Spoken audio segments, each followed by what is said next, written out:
Chapter 7. Mickey, stop! Amanda cried. You've got to calm down.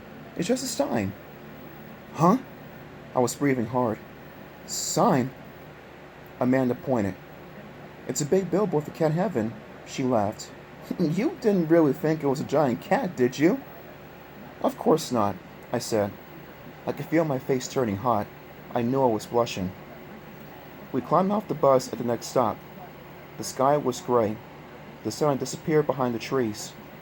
The cool breeze felt good against my hot cheeks. Another giant billboard showed a grinning orange cartoon cat. Amanda and I crossed the white asphalt parking lot heading to the store. I saw only 4 or 5 cars parked in the lot. The store towered over us, all glass and dark metal.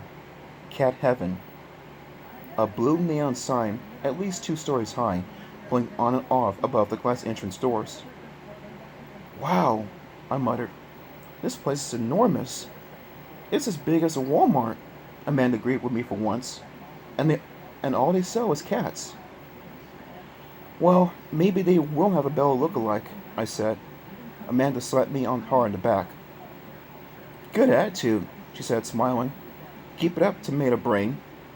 Tomato brain? The glass door slid open, and we stepped into the store. I blinked, waiting for my eyes to adjust to the bright light. A strange odor greeted us. It was sweet, but lemony, like air freshener. I guess they pumped it through the store to cover the cat smell. It definitely didn't smell like a pet store. We took a few steps into the store, still blinking and trying to focus. I saw row after row of wire cat cages. They all seemed to stretch for miles. The walls were covered with huge posters of cats. The cats in the posters were all grinning, and they were all resting on puffy white clouds, like they were in heaven.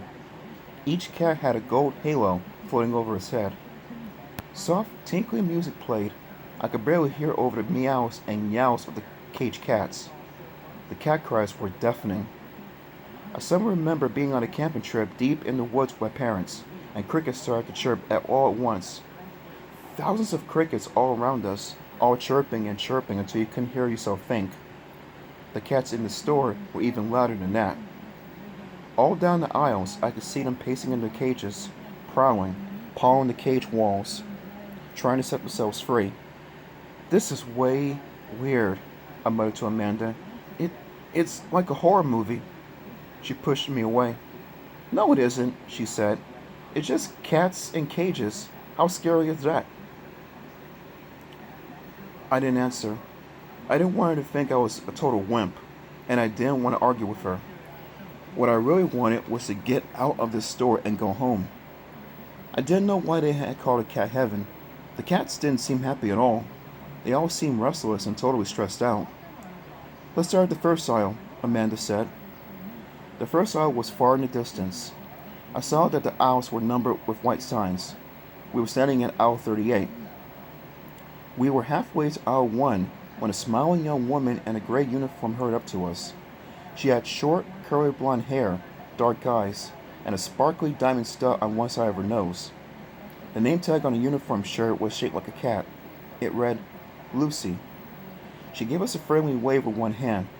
I was surprised to see she was wearing gloves. Hi, she said. Welcome to Cat Heaven. Can I help you? Why are you wearing gloves? I blurted out. Her smile grew wider. Sometimes they bite, she said. Is there a special black cat section? Amanda asked. Lucy shook her head. No, they're all mixed in everywhere, she said. We tried to organize the cats once, but we couldn't do it. Just too many cats, and more coming every day. Do you have a lot of black cats? I asked. A lot, Lucy replied. Like maybe 100 or 2? Awesome, Amanda said. Could we just look around? No problem, Lucy replied. She handed Amanda a red plastic figure of a cat with a button in the middle. Push the button if you find a cat you like, she said. It's a beeper. Push it and I'll be able to come find you, she giggled. Don't get lost. If you get stranded somewhere deep in the aisles, it could be weeks before anyone finds you. You have to live on cat food. Nice thought. Lucy walked away chuckling about her little joke. I gazed down a long row of cats prowling and pawing and clawing at their cages. Some batted at little balls that were hanging from the cage roofs. Others slept, curled up tightly. Aisle 1? Amanda said. Aisle 1, I said. We had to shout over the cat yowls. Our shoes tapped the brown linoleum floor as we trotted to the far wall. The first cage in aisle 1 held two sleek cats, tan with dark fur on their faces. One of them slept. The other one stared out at us with narrow, slitted eyes. A sign under the cage door read, Siamese, scrawled in black marker. We started down the aisle, walking side by side. We peered into each cage. No black cats in aisle 1.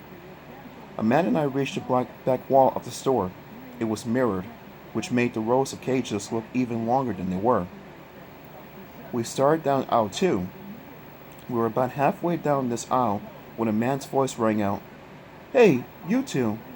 Here is the cat you're looking for.